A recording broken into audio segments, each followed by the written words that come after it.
I'd just moved to a new community where I didn't know a soul but my toxic ex when COVID struck. Suddenly, we're in lockdown. Everyone I know and love is a bridge away, and I have three pre existing conditions. To add a crap condiment to an already shit sandwich, the biggest, baddest benzo withdrawal symptom of all had struck. A terrifying kind of depression where it feels like everything that makes you you is gone, and your soul selves are wandering the underworld alone in the dark. All that's left of you is a thin gray ghost to guard the body.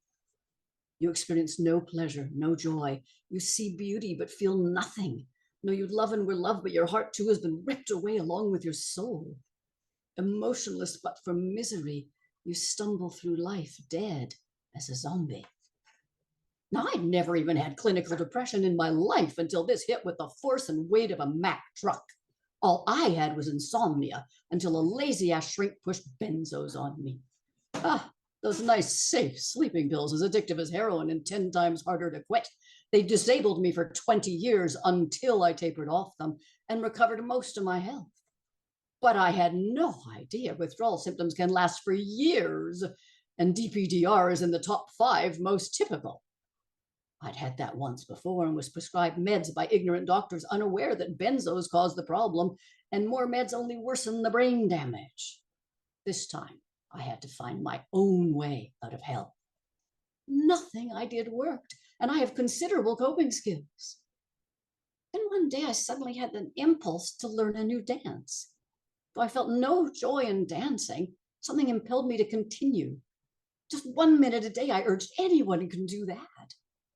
3 weeks later, I felt most like myself when dancing.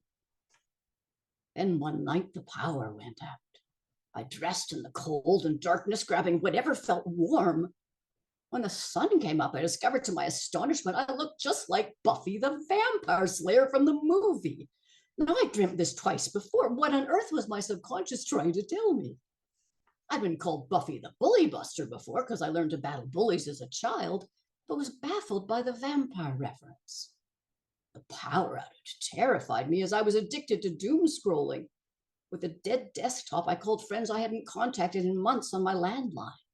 I wrote in my journal and read hard copy books with my itty-bitty book light and realized there was an itty-bitty light burning inside of me with glimmers of courage and even enjoyment.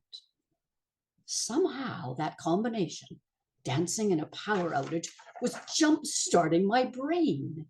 Because 3 days later, all that makes me me returned like they parachuted in.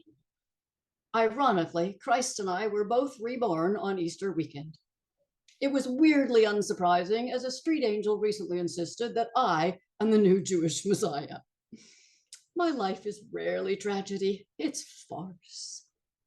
The first day I laughed felt blissful, yet even tears were welcome, washing away the numbness and grief of the impossibly long period of misery, which my ex had made vastly worse.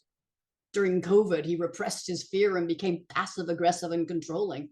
When I challenged him, he gaslit me. My health had gotten worse when he got back into my life, but I felt sorry for him because of a terrible childhood. And when I was disabled, he'd been sweet and supportive. One afternoon, he gazed about my home avariciously, like it belonged to him, as he pompously said rude things about a neighbor I'd just befriended. He sounded like he wanted me to see no one but him and continue that way, almost like an abusive husband. Then I had a strange vision right out of the Buffy the Vampire Slayer. I suddenly saw him as an enormous earth dragon, deep in a cave, hoarding a mound of gold, and I was his gold. The dream had tried to warn me there was an emotional vampire sapping my energy, will, and life force. Like Buffy, I needed to slay the relationship.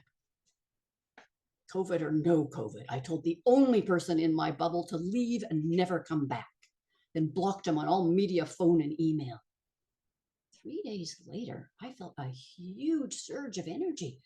It was like I'd been carrying a huge packsack full of pointed rocks and dropped them.